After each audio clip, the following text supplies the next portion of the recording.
So why do you still feel stuck? Why does your twin flame still feel out of reach after all the work you've already done? The truth is, it's not about doing more, it's about touching the places inside of yourself where love hasn't yet landed. So you gotta stop striving and start receiving love where it matters the most. What area of your life are you still feeling stuck despite all the effort? Is it love? Is it money? Those two are very closely related. Maybe it's in self-worth where you're feeling blocked, or peace, or connection with your twin flame. What's the honest emotion that arises when you sit with it? Because the only way through it is to be really honest about how you're really feeling about everything, all the uncomfortable feelings, all the feelings you don't want to admit to, all the feelings you might even be a bit embarrassed to be having, and proper love yourself in every place that feels bad. It's not about fixing yourself. If you're always trying to fix yourself, if you're always striving to do this, it can leave you feeling exhausted, and you're not trying to exhaust yourself here. Love is not exhausting, love is not draining, that's not what it is. So don't make it a chore, don't make it a full-time job. It's a relationship with love itself, which reflects your relationship with yourself. If you're always doing, it may be coming from a worthiness block. It may feel like you have to achieve a certain amount of units a day in order to be worthy. And that's not the case. You are worthy all the time anyway. What would it feel like to just be held in this space? Are you afraid of what might happen if you stop doing all the time and just slow down and surrender? Do you believe the block will get worse, or that you'll be forgotten by your twin flame? Can you trust that surrender is the softest power, the gentlest power, as well as the most powerful? Because that will enable you to go to the parts of yourself where you might still be avoiding or rejecting. Is there a memory or emotion that still feels too dark to go to and face, to welcome home? What would happen if you did face that emotion? It doesn't matter how unpleasant an emotion is, your feelings can't hurt you. It's safe to feel your feelings. As you progress on the journey, it's going to get easier and easier. It's going to get less and less difficult to feel your feelings, because you know what's going to be there. The grosser upsets will have already been healed, so you'll be able to move into feeling and clearing the subtler and subtler ones. But please know, it's in the very emotion that you're avoiding that you'll find the key to shifting everything. You have to go into that cave of fear on this journey. You have to face all your greatest fears about love. Because when you do face them, you realise that the fear itself was an illusion. If you're pressurising yourself or feeling pressure to be perfect before you can receive your union, then you can let that go now, because you never have to be perfect to receive union. But if you're believing that you have to be perfect, that's what you're going to manifest, when the truth is, people who are probably less master than you watching this have received their unions because they were able to surrender and believe that they could have it. If you learn as a child that love has to be earned, that's something that's going to have to be unlearned, because love is not a reward for striving, it's not a reward for hard work, it's something that you were born to have because you were created from love and of love. You don't need to be anything other than who you are to receive love, just as you are right now. If you're measuring your progress by your outer signs or manifestations rather than your inner peace, then you're doing that wrong.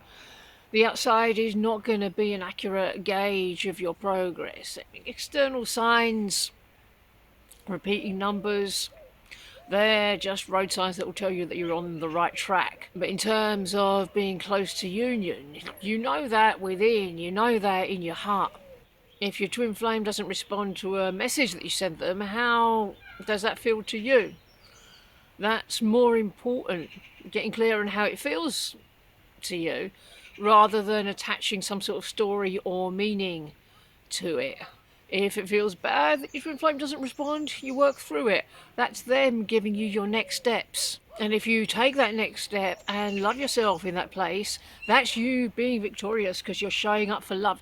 You're doing what love asks, regardless of what your person is doing. That's why it's so important to feel your feelings and bring love to every place that feels bad. If you're confusing spiritual growth with emotional suppression, i.e. trying to vibe highly rather than being fully real, that's not going to move you forward. It's not about suppressing certain thoughts, it's not about suppressing unpleasant feelings. You got to feel them. How would it feel to bring both truth and love to the same space at the same time? Is your inner work coming from love and a desire to have a relationship with yourself of unconditional love and to feel good now? Or is your motivation to do the inner work coming from a fear of being left behind?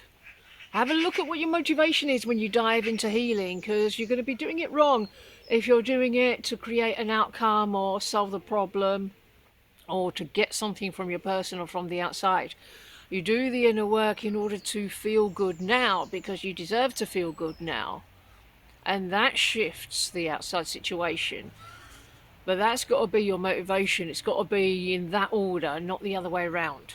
So can you choose to return to love even in the middle of what seems like an absolute mess, what seems like an absolute shit show playing out on the outside? What stories are you telling yourself about not being enough? Who gave you that belief about not being enough? It's not yours to carry. Can you let that belief go right now? If you're waiting for the healing to be complete before letting joy in, then that's ego trap to keep you stuck. You want to stop doing that. It's joy that's the very medicine that dissolves the block. There's no reason why you can't choose joy right now, wherever you're at, whatever you're doing, whatever you're moving through. Do you choose to feel good now, even with the unfinished parts? If you've attached your worth to perceived level of progress, then that's going to feel bad and it's unnecessary, and please don't do that. If you're feeling that you're only lovable when you're doing well, what does doing well mean? Because if you're purging a load of lower vibrations, or you're feeling your feelings, you're moving through an upset, you're releasing an upset, then that's not necessarily going to feel great in that moment. But you are still making massive progress. If you're moving through your upsets, that's the fastest way forward. If you're not sitting in them, if you know to bring love to yourself in every place that feels bad, and you move through the upset into a place of peace, even if you go straight into another upset straight after, that's still really fast progress. So don't go by how you feel right now. Can you choose to feel worthy all the time, even during challenges and setbacks, when stuff's coming up for clearing? Can you sit with this version of yourself and reassure yourself here that you're not behind, you are becoming? Because you'll find that this part of you doesn't need fixing. They just need your love. This tight, frustrating, stuck feeling is not failure. It's your soul that's saying, hey, I'm right here. It's safe for you to love me now. This block isn't a wall, it's a doorway to inner alignment, deeper surrender, and deeper union. I'll help to guide you into that soft, sacred space that you've been resisting, where true healing really happens in these videos here.